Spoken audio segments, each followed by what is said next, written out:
Thanks for joining us once again at Bloodstock TV. I am in the Ram Gallery with Paul Gregory, who is the curator and founder of the festival, the curator of the Ram Gallery. Lovely to be with you again. Paul, how are you today? Oran. Brilliant. Yeah. Okay, so we spoke to you last year. There was the Iron Maiden exhibit that was here amongst some other fantastic stuff, but we have multiple collections of fantastic art here this year. And my question is, with regards to curating prior to, so once Bloodstock finished last year, when did you kind of start thinking about who you'd like to get in for this year? The day after. The very next day? Yes. So Dan was obviously Dan Seagrave, by the way, was on your list. And did you reach out to him almost immediately? And, I did, yes. And he was more than... Very passionate about it. He thought, yeah, great idea. And he turned up. Yeah, fantastic. But he's actually come from England. He lived in Nottingham. But now lives, now he moved to Canada. Oh, okay. So he's come from Canada. He's flown over from Canada to be here, right? Yeah. Okay. And with his, with you trying to sort of figure out, in curating with the space that you have available, do you limit each artist to say, you know, I need sort of 15 or 20 pieces off you, or do you sort of kind of make it up as you go along type of thing? Pretty much make it up as we go along. Right. Yeah. Okay. So there's plenty here. There's pretty much 2 walls from Dan, and of course then we have your history wall. History wall. Yeah. And we are moving. Yeah. We're. What are you going to do when you get to the end of this wall? When I get to the end, there'll be 86. Right. No, it's we just keep going on. You keep going on. Yeah. So there might be an actual. You'll have to increase the size of the gallery. Yeah, I think we'll have to go right the way around. Yeah. Just a full walk around the history of Bloodstock. Yeah. Is that like from when you started the gallery, the very first time that the Ram Gallery was part of Bloodstock? In size, it has expanded in size, getting bigger and bigger, or was it always this particular size? It's always been the same size. It's always been the same size. Yeah, but obviously it's getting bigger. Yeah. The amount of work that's being here. Because this is a fixation that's always here. So the bigger, the more that this wall. Well, it was just the top. Yeah. And obviously because of the amount of dates. Yeah. But it's great to have that, that sort of history, but then with all the band signing as well. Oh, absolutely, yeah. I mean, this is once in a lifetime thing. It is, yeah, totally. Yeah. And a lot of these artists, I've only just noticed there as well, they're signed all the way around on the frames, all the way around as well. And unfortunately, some of these artists are, like some of the bands are not together anymore. Some of them have passed on, etc. So this is serious memorabilia here. Yeah, absolutely fantastic. Okay, well then talk to us then about the guitars, because you do collect guitars. Yeah, I don't play a guitar. Yeah. Yeah, but I have do you collect ever them. played a guitar? No. No. I'd love to, but I'm too old now. You're not too old. So with the guitars that you collect, I was just talking to you prior to when we started, and in your collection, how many did you say you have? 22. 22 and growing. I'm growing, yes. Yeah.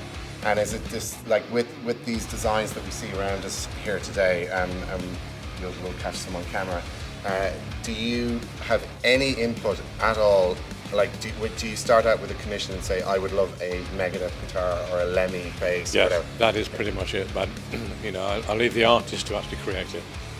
It's not me, it's just the idea, and then he's done that. So, Oliver Andrews, he started with the Infernus guitar, which is around the corner, to have a look at. And he actually brought that to the festival, and he gave me that. And I was quite impressed with the artwork.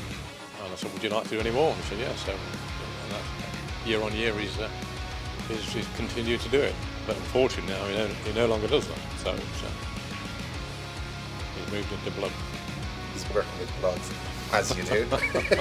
Let's hope it stops at that bodily fluid. Yes. But his stuff is absolutely incredible. And even though he's not doing these guitars anymore, I'm assuming that they will be forever represented here in the gallery. Yes, absolutely, yeah. So people can come and check them out.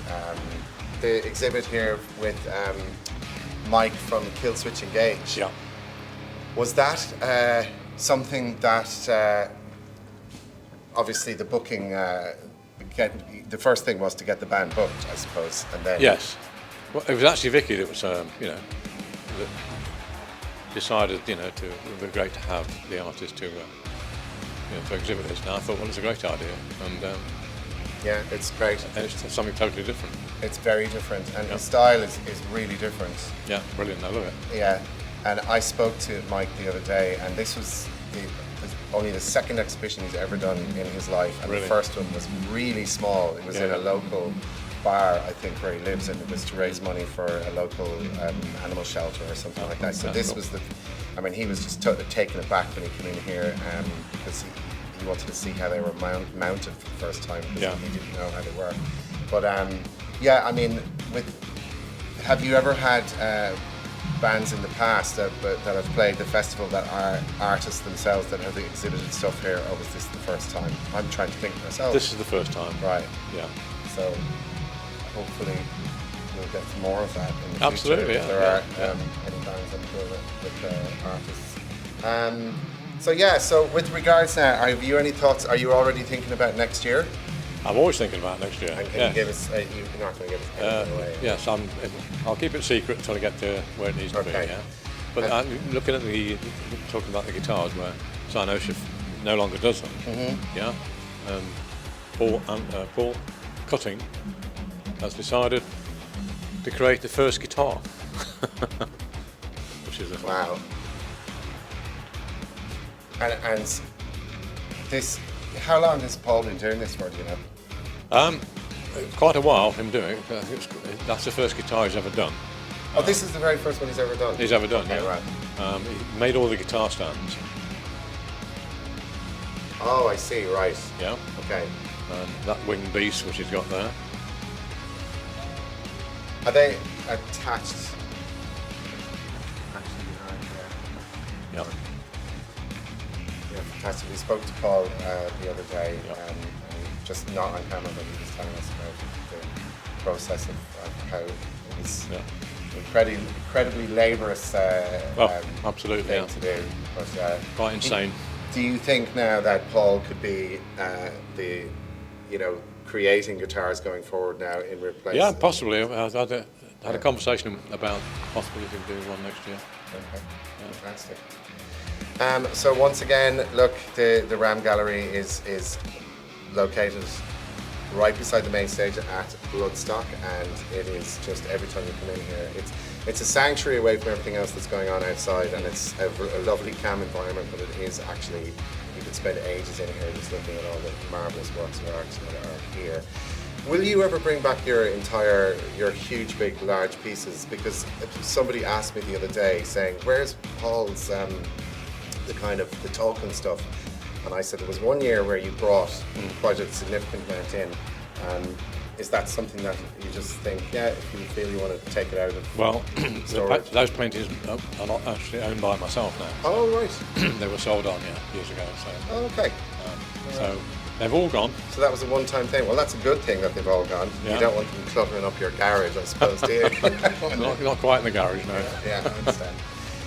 Well, great. Look, I urge everyone to come down to the Ram Gallery and take a look around at everything that's here. And Paul, you're always here, so feel free to have a chat with Paul about what he does and the history of the gallery and about the amazing artists that he curates here, and anything else that you'd be willing to share information about with the festival, which is probably another not job. Much. That's a whole other job, yeah. Well, look, thank you so much, Paul, anyway, for your time, and we will be back again to talk to you probably next year and find out what else you have going on. Yeah, excellent. Brilliant. Thank you very much.